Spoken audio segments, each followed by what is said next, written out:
So this is from Alex Hayes. What does OMC stand for? OMC comes from circa 2017, around like when I first represented Australia at the Oceania Championships over in Singapore as a young, sprightly 74 kilo junior. From 2016 up until the end of 2017, after every single SBD session, I would do an MRAP. And there's this notorious video on the 5th or 4th rep. I go, one more beep. That's when that went viral. Because I was a dog as a junior. I did not care about the way that I lifted, I just cared about output.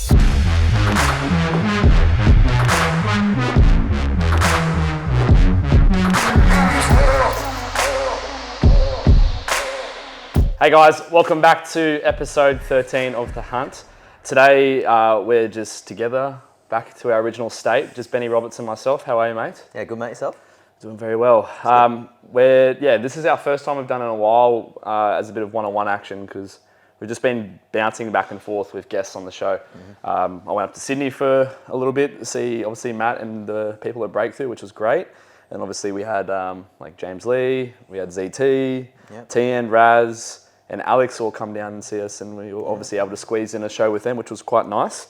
And I hope you guys all enjoyed those episodes. We had a really good response, and it sounds like everyone is enjoying the product, obviously, that we're putting out, which is obviously quite nice to hear. For sure. And we had an overwhelming response to our Q&A, which we're going to do today. But before we get into that, mate, I guess how's things been going for you? How's your training going? How's life? Give the people what they want. Too easy, yeah. So training's going really, really well. So in my 7th consistent week after having a break over New Year's. So momentum's ramping up really nicely, which is sick. Finally moving around some decent weight again, which is a lot of fun. And just, having a lot of fun with it, which is the main part. So How many weeks out are you from comp? Weeks out? I'm just over 3 months. 3 months. Yeah. When is your next comp? So it'll be Powerfest. June 10th and 11th. I know all these questions, by the way. I mean, there's answers to these questions, but just to the viewers, egging me on, mate. Yeah. So exactly. June 10th and 11th Powerfest. That'll be here at HPC. So I'm really looking forward to a home ground competition again. It'll be a lot of fun. But yeah, everything else is going sweet, mate. Keeping busy with coaching and work. So how are your clients going? Yeah, really well. Picked up a few freshies as well in the last 2 weeks, which is a lot of fun. Just troubleshooting with them and getting them under the barbell, moving pain-free, which is a lot of fun. So very rewarding stuff. Cool. Would you say that, what is one of your favourite parts about starting up with someone new and then showing them something that they haven't, I guess, learnt or done before? What's the most favourite part about that? I feel like it's kind of the part where you build the foundation of the relationship between the client and the coach. And that's probably my favourite bit, is just showing them stuff and them just being a bit taken back by it. But then when they finally click to what's going on and start learning things as they go, and you just basically build that framework for then what is your client coach relationship, and just have a lot of banter, and it's just a bit of fun in that. So before you get into the nitty gritty of just executing the program. For sure. No, that's good. It's good that you're going through that teething process. Yeah, awesome. For sure, man. How about yourself? How's your training? Training's going really well. I'm 4 weeks and 2 days out from my next comp, which is going to be Perth Cup on the 25th of March. And really looking forward to this one because it's my first comp under my new coach, Mr. D Shell. Yeah, the man himself. I'm looking forward to just going in and having fun, because that's all training has been since Nationals last year. I am playing OzTag at the moment, only because I just felt like it. I just felt like I wanted to kind of play OzTag again, because it was just really fun when I was a little bit younger playing, because I took a break over COVID and whatnot. A bit of an insight, when I won Nationals in 2020, I was actually playing OzTag full time at the time as well. So I've done it before, where I've gone and played a sport where you move your feet heaps to training, and it's not really affecting it too much as much as I thought. But the only reason why I am playing is because it is really far from Nationals. I really do enjoy playing a team sport every now and then. And State Cup in Coffs Harbour is actually the week before I compete. So I'm probably going to be really, really buggered, but it actually works out ideally in the sense that I'm peaking That's my last week of heavy training. Then I play state cup, and then I taper. So, relatively speaking, as long as I'm well fed and recovering, I should be able to do something that's quite predictable to the, I guess, trend in my performance in my training. Yeah, sick. That's it. And you're shaping up for the bouldering nationals as well, aren't you? Bouldering nationals, yeah. I've been doing some rock climbing. Shout out Nick Manders. He slid into my DMs with unfortunately no nudes, but just some tips on like holding the bar when hook gripping. And I want to respect obviously the stuff that he said, but one of the obvious things is that rock climbing can obviously be really advantageous, and we can learn a lot from rock climbers, I think, when it comes to grip training, because you know if they slip or if their grip misses, like they literally die. Yeah. So obviously they've got good grip. So I've been channeling my inner rock climb, and I do feel like I'm 85, 86 kilos when I'm hanging off rocks. Yeah, sick. Down at Warners Bay pulse climbing. Yeah, it's funny as like Aiden and I, like, so we kind of have made like a little bit of an event out of it, like every fortnight or so. And it's really funny like seeing people from the gym who are like stiff powerlifters, like built for strength training. And then all of a sudden they're thrown into an environment that's completely foreign to them. Yeah. And they're not necessarily built for it and from like a dynamic perspective. Yeah. And they're just hanging from the rafters. Exactly. Yeah. Like I'm yet to feel the difference. Yeah. Like I've got deadlifts after this podcast, but like I don't know. Like I think I definitely feel my fingers working harder, and my fucking forearms are killing me. Like my biceps aren't too bad. Like I know a lot of people who came to rock climb with us, like their biceps were killing. Yeah. But yeah, I guess we'll see what happens. I'm definitely going to continue doing it because it's also really fun. Yep. And it's good to have a laugh at, like you said, people who just aren't really competent other than the sagittal plane. Yep. Cool. All right. We're going to dive into our Q&A. We had 12 questions, but we're only going to let this go for about half hour, 35 minutes. Yeah. We really just want to try and, I guess, answer as much as we can, in depth as we can, without obviously going on too many tangents. So what we'll do is I'll go a question, then you go a question. We'll just keep going back and forth. Okay. We'll start from the bottom to work our way to the top. Okay. All right. So my question is to you. To me. Yep. Alrighty. This is from Jados, a friendly HPC coach. Friendly HPC. What is the biggest difference in programming conventional to sumo deadlifting? So obviously, like you're more upright in the sumo and it's more leg dominant. It's less hinge reliant, so to speak. But it's just in essence how much volume that the individual can handle between those two variations. Yep. And then that also kind of goes into frequency as well. So like, you'll see a lot of sumo pullers doing like, sixes on their primary day, then like 8s or 9s on their secondary day. Whereas like if you gave that to someone doing conventional, they'd get absolutely fried because it's so much more demanding, like globally on the system. So they're going to be carrying so much more fatigue for conventional pullers. I suppose then you can also delve into like how individualized it is, like whether they're a lightweight or a heavyweight, and how much weight they put on the bar for their sumo or their conventional, and that will have an impact on your programming requirements. Yep. But yeah, typically sumo higher volume / frequency, conventional a bit more conservative. Yep, I would agree.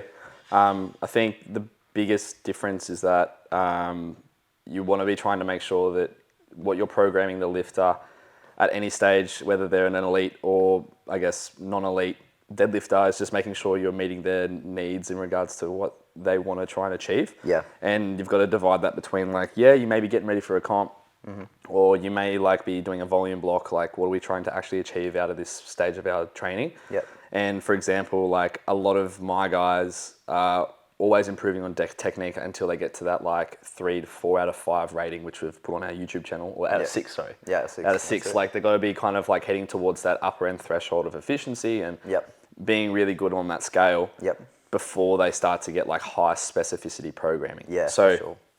What I find is that like a lot of my guys who start and they're doing either conventional or sumo, it will be quite similar in programming. Yep. We're going to start at a minimal effective volume, and we're most likely going to be looking at like what technical things they need to work on, and this is simply done through cueing. I used to think that we just use like variations as a constraint to create the ideal positions to fill this tissue or to promote this movement, but I'm of the understanding that as long as the coach is communicating well enough, you don't have to use variations and you can keep it a little more specific than what you actually think. So for example, instead of using like what I would used to do as a primary day of just conventional deadlifting and then a secondary day of conventional pauses, I'll now just do conventional deadlifting and conventional beltless, because the whole fact of like you doing a pause just adds another level of complexity to the movement, when really they can just focus on moving better. Yeah, definitely. I do believe that pauses have their place down the track once they actually understand, you know, what good positioning and good movement is.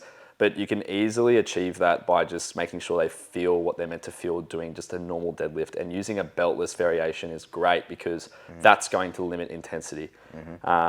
And that's where you can create that, I guess, undulation between, you know, primary and secondary days. Yeah, definitely. So I think there isn't that much of a difference, like to answer the question, because I do program them quite similar in regards to the approach. I think the only difference is that once one person becomes really good at deadlifting, it does become different across conventional deadlifters and sumo deadlifters. Like you said, sumo deadlifters down the track are going to be able to handle more volume. Because if they're good at sumo, they're probably really good at being efficient, which means they're going to use less energy, which means they're going to recover more or better. And then people who are good at conventional, most likely are going to be lifting quite heavy. That's going to be a lot more fatiguing. So therefore, their volume is going to be a little bit less. So I think that's where the difference lies, in my opinion. What do you reckon? Sure. Yeah, I agree with that 100%. Cool. Now we'll move on to the next question. Cool. So next one. Alrighty. So this is from Alex Hayes. What does OMC stand for? So this is actually pretty funny. OMC comes from circa 2017, around like when I first represented Australia at the Oceania Championships over in Singapore. As a young, sprightly 74 kilo junior. It was my first ever international comp, and it was the last international comp Australia was at in the IPF before we were removed because of thou shalt not be named. And basically from 2016 up until the end of 2017, after every single SBD session, I would do an MRAP. And like I don't know if the viewers or if you even know like what Grayscale LP is, the program. But also Wendler, 531. Basically, I gelled those two programming models together. And I would run that program until the cows come home. I'd go like 753, and then I'd go 642, and I'd go 531, and they'd last 4 weeks each, all percentage based. And at the end of every single like working set, I would perform an NRAP. And there's this notorious video. I'll try and send it to Hamish to put a bit of an overlay on the YouTube video. But I'm literally like balling out trying to do an MRAP of something stupid after doing like a 4x1. And I end up getting like 5 or 6 reps. But on the 5th or 4th rep, I go, one more beep. and that's when like that went viral. Because I was a dog as a junior. Like I did not care about the way that I lifted. I just cared about output. And obviously I was going to Oceanas with Hazy and Matt Bartholomew, and we were talking like in lead up to that, and they saw that video, and then they just got hold of the OMC vibe, and they were just like, yeah, like you're training at this sort of level, we've got to meet there. So whenever we'd have like one set left, or one rep left, and we'll train together, we'd always say one more, see you next Tuesday. Yeah. Fuck, that was and we still talk about OMC until this day. OMC got a bit lost for a period there, like because as we all know, like the programming world got a little bit more biomechanical in regards to powerlifting and less about training hard. But I would definitely say training hard had a lot to do with obviously like that early succession. Yeah, sick. OMC is like vintage gumption. It is vintage gumption. It is fun. It is actually vintage gumption. All right. Next question is from Joe Mundy. Why is Australia so far behind the world stage? And do you think anyone will place at Worlds?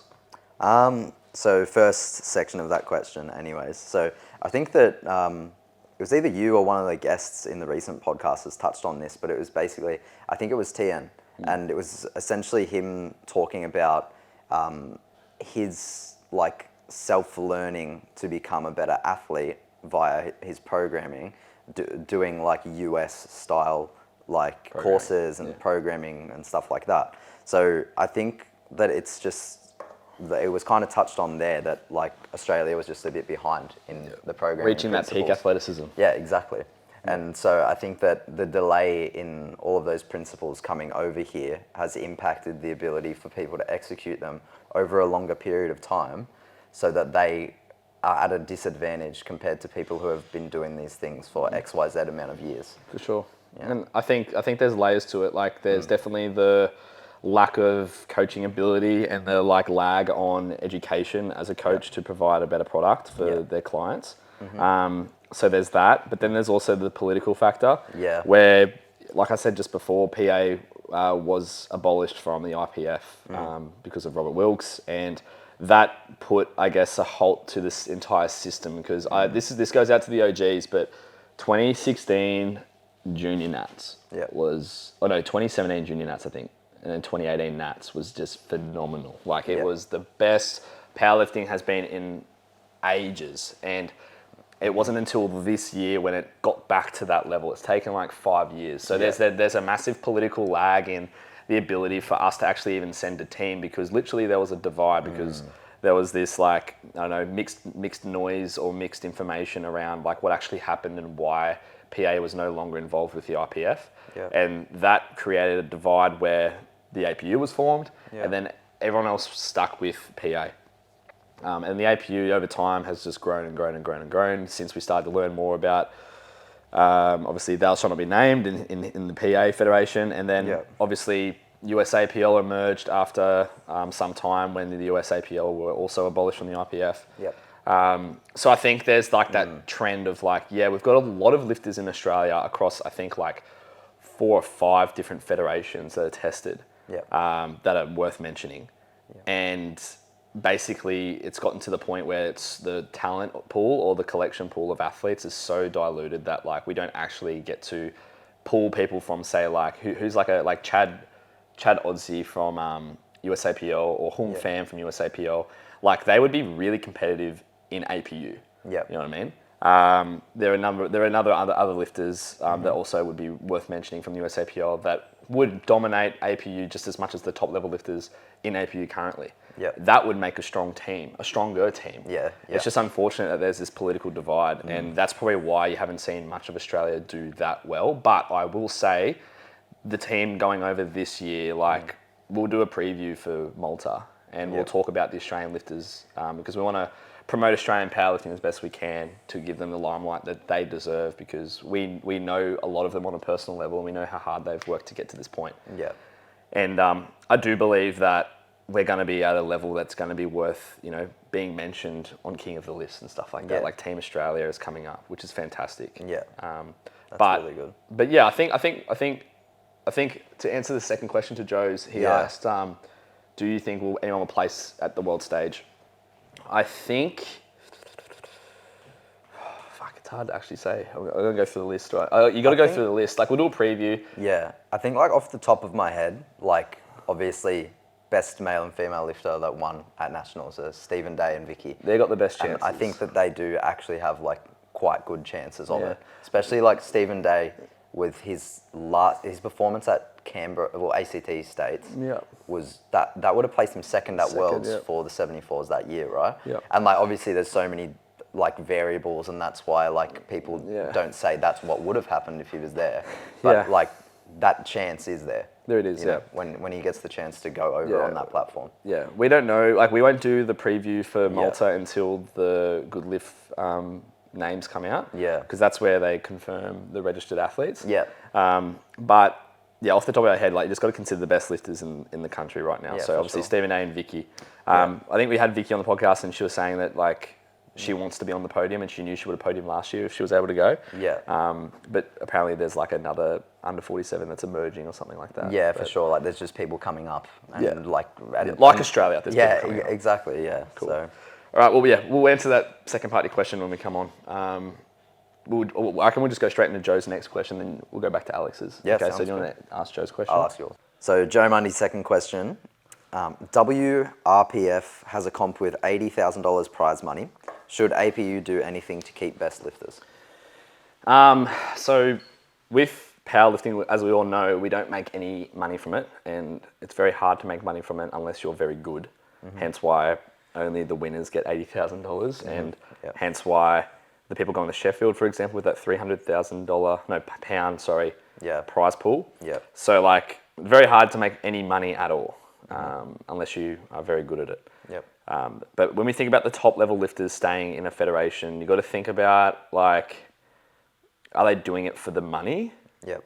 Or are they doing it for the legacy? Yeah. Or are they doing it for like, I guess, the core values that that federation has? So for example, with APU, I've got them written down here. Their core values is good governance, respect, integrity, and support. So a lot of those sort of, I guess, beliefs are the foundation of the federation, and a lot of lifters or the members of that federation would have to obviously align with those core values. Yeah. Not saying that other federations don't have those core values, they most probably do. Yeah. But as for, I guess, the whole, prestige of being affiliated with the IPF, that's definitely a big buy-in for a lot of lifters, because there is going to be a level of testing that has to be met. So therefore, the playing field is a lot more fairer. Yeah. And to be honest, like if prize money is the motive, then it is happening. It is starting to trend that way, where we've seen Effectus from Panthers Powerlifting. They hold a prize money competition. Yeah. We know that City Strength does it as well. Yep, Perth is doing it now too. It's definitely something that we want to do. However, I personally believe that I would rather put it back into something that is going to help someone that's at a disadvantage. So for example, we had a deadlift only competition, and we donated $2,500 to Was it Black Dog? no, Sleepy's Foundation. Oh, Sleepy's, we had a fundraiser for Black Dog awareness, men's mental health awareness. We raised $4,500. Yep.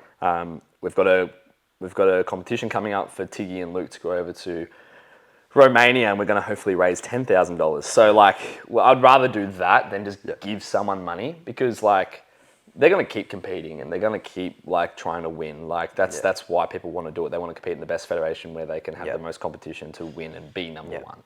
Yeah, I think that's like the major thing is like, it's the competitiveness, and it's going up against the best of the best and seeing who the actual best is. Like that's why we do this, right? It's a competitive sport. Yeah. So that's good. I hope that answers your question, Joe.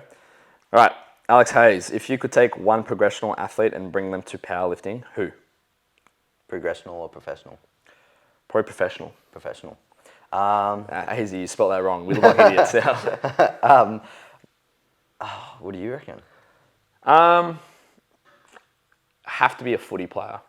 Yeah. You know what's missing in tested powerlifting? Heavies. Yeah. Super heavyweights. Yeah. So like, it'd have to be like a rugby forward of some sort. Yeah. Like, fuck me. What's that prop that plays for Australia? And he plays for Queensland Reds. No idea. You keep talking. You think of athletes while I'm finding out. Thinking. You gonna what? Who do you think should be in powerlifting? Bro, I'm struggling. I've got to have a think about this one. Tanila Tupu, and like, no one really knows who he is probably in powerlifting unless you watch rugby. Mm-hmm. But just to put a bit of I guess an idea, he's 26 years old. He's 178 centimeters tall, so a little bit taller than me, and he weighs 135. But this guy is stacked, and like, obviously he is Australian, but he's obviously of some sort of Polynesian background. But whenever I watch that guy play, he is just a monster. Yeah, like, he's an absolute monster. Just a unit. That's probably the person that comes to mind for me that would do really well.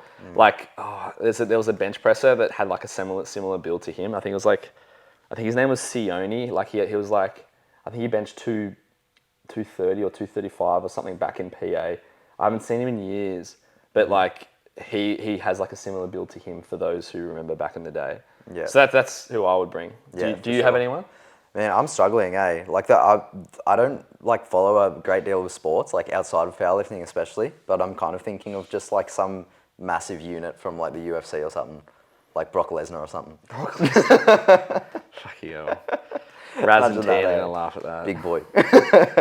All right, next question. All right. Alrighty, so how long would it take to get competitively strong enough to be a force in comps? It just depends what comp you want to compete at. Like at a local level, you're going to get all levels of abilities competing because there are people there that are looking to progress to states, then to nationals, and then to internationals. So it's going to be a mixed bag. But all you need to do to know if you're competitive or not is to, I guess, look at the rankings and from the previous year and see where you are, I guess, going to be in the mix with that. I think using GL points is also another good way to figure out where you're at. Yep. I would say like if you're above 90, you're pretty bloody good in Australia. If you're above 80, I would say like you're pretty average across the board. If you're above 70, like that's like kind of like you're getting on your way. So you could use that as an example, like for like achieving those like IPF points and working your way up. I think we have many. I think we've got like 10 people in Australia altogether above 100 GL points. Yeah. 9 actually. I think from last year, only 9 people did it. Yeah, right. So it's very hard to get above 100 in Australia. But I have a feeling that there's going to be probably double the amount by the end of this year. Yeah, I reckon there's a lot of people coming up for that. For But sure. yeah, it's like so individualized though as well, because like it depends on like your training background, like what you've done in the past. How long have you been lifting weights? Is it is it specific to powerlifting at all? Yep. Like, and just, what are your genetics like? How strong are you naturally? And then how can you express that technically under the barbell? So Yep, that's exactly right. All right, next one. We'll go with Benny Nguyen. Yeah. He said sink press. Why not use? all right. You answer it. I'll answer it. So for me personally, I find like with myself and with a lot of my clients, like soft touch on the bench press is keys because it just allows them to hold their position better. If they sink too much, then their rib cage is just like getting pushed down. But I think that this differs from people who are lightweights or middleweights to heavyweights. Yep. Because I see a lot of big boys use a sink press like very effectively, and like their bench press looks great, and they push a lot of weight with it. So I think it's just dependent on the individual. But from my personal experience, I think that just maintaining your position and using soft touches is a lot better for force production off the chest. Yeah, I would agree. Like, there's just too many variables that can go wrong with a sink press. Yeah. Like, if you think about it, literally, like, you're compressing your rib cage and moving the position of your rib cage is going to move the position of where the shoulder blades sit on the rib cage, which is going to move the position of the humerus and the elbows, and therefore there's going to be more or less ideal rotation through your shoulders. So I guess it's pretty rare to see anyone sink pressing because it can just be so hard to do because it is, I guess, so technical. 100%, And yeah. I don't want to say it is technical. Like, it's all about timing. Yeah. The thing is that, like Benny mentioned, you'll see a lot of heavier people do it, and a lot of people who are like airy and have a lot of space for them to obviously put force into the bar using their quote unquote guts. Like, knowing Benny Nguyen himself, he's quite posteriorly expanded and he's quite forward through his like shoulder presentation and rib cage retraction. Like that style of bench is not going to be very, I guess, useful for him. But then you look at someone like James Lee, like he's quite airy, like he's quite pushed forward like this, and he's someone that would benefit from it. And I think he is already sinking his bench to make elbow depth. Yeah.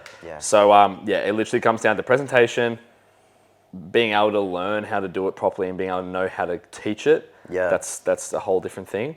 Yeah. But you will see, I think, more people probably sinking, like in James's instance, to make depth. Yep. Moving forward into the new calendar year for competition, because people are going to try and obviously do everything they can to get their elbows below the top of the shoulder. Exactly. Yeah, for sure. Cool. Next question. Future plans for the podcast. Really enjoying the content. So thank you for that one. Who said that? Teresa. Oh yeah, Teresa. T. Thank you, Teresa. Look, my goal for the podcast was just to kind of highlight Australian powerlifting. That's all I really want to do, because like what we've spoken about in the past, we seem to be on a lag in regards to Australian powerlifting, and there are a few big names in the industry like Perform Motion, and like Kelly's doing a fantastic job with her brand and pushing that forward. We're doing the best we can.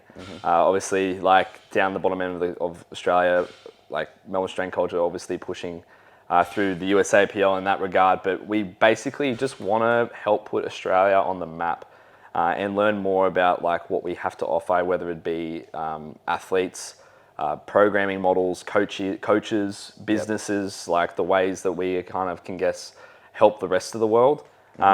Because I believe we're doing things that not many other countries are doing that have such a presence in powerlifting. I think we can really make a big positive change to helping get Australia on the map and promote the sport from, I guess, an authentic way. So as for future plans, just continuing to, I guess, push for that goal, just to grow the sport and grow, I guess, the brand and the people involved in it. I would love to like do things where like I go, like for example, I'm planning to go to Romania. And I would love to take the camera, obviously, and record multiple podcasts with multiple athletes over there, because I know there's going to be a lot of prestigious coaches over there in Romania at the World Junior Championships with our athletes that are competing. And like, for example, like I would take every opportunity to kind of do layovers along the way to just learn more about other people and build the sport all together, and I guess kind of like put our name, Australian powerlifting's name, on the map. So that's really my goal. I like my plans to kind of like go through the entire coaches list, not just in APU but just in Australia, to make sure that we do speak to everyone and give them the recognition that they deserve to help grow the brand and the sport. Yeah, definitely. Yeah, for sure. Cool. Alrighty, next question. We've only got 2 more left. As a coach, what works best to get unresponsive clients to provide more feedback? So I quite like this question. This is from shout out Owen. So basically, I think it's just like creating like a really good like relationship with them and get them talking. Like become someone that they want to talk to, because like you see it all the time. It's like even people who aren't coached, they have friends who they train with, and they talk to their friends about their training and everything like that. If you're friends with your clients and you're friends with your coach, like you're just going to talk about it naturally, because it's something that you have in common. It's something you want to talk about.